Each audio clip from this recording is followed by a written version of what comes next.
Guiding Star by Lizzie Paish. Day 8. They weren't perfect either.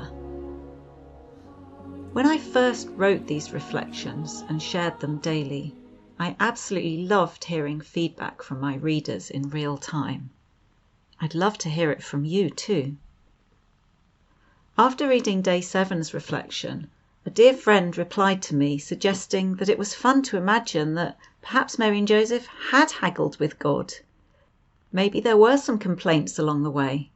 It was a tough journey after all. That made me realise that I'd fallen into that old trap again, the idealised, sanitised version of the Christmas story, where everything ran smoothly and worked out perfectly. I realised that setting ridiculously high standards and expectations and then berating ourselves for not reaching them is at the source of many, most, all, of the difficulties I find myself and others struggling with. We regularly experience pain and difficulty as we struggle against what life throws at us. But that's part of being human. Yesterday I wrote that when we stop resisting and step into the flow of life and get swept up by whatever it may offer next, it can be magnificent if we allow it. Today I see that, of course, even when we resist and struggle against life, it can still be magnificent. So here's an alternative version of Mary and Joseph's journey to Bethlehem.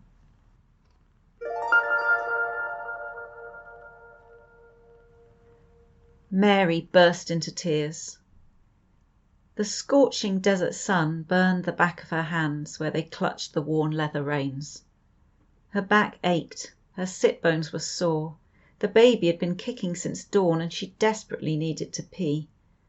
3 days they'd been on the road with only bread, figs and that awful salty fish, getting smellier by the day in the searing heat.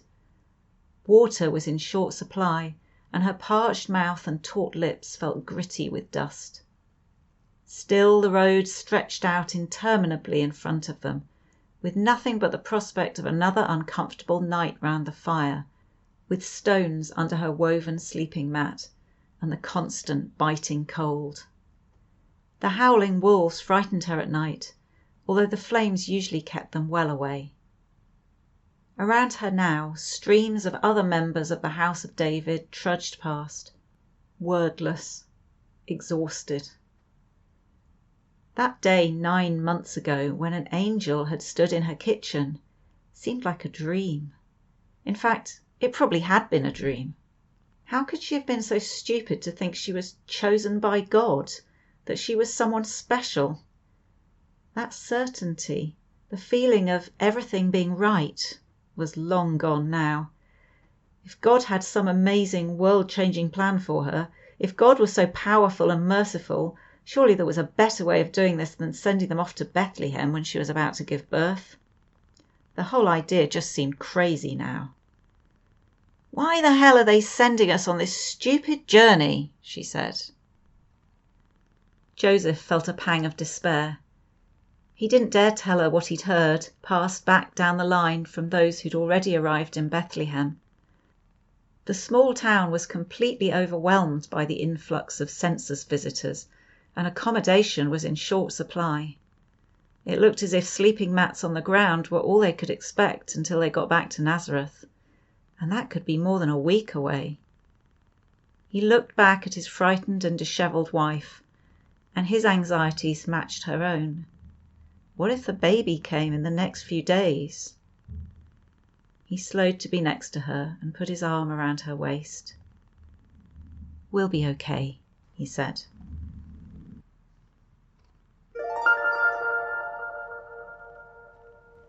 This version of the story feels a lot more relatable to me.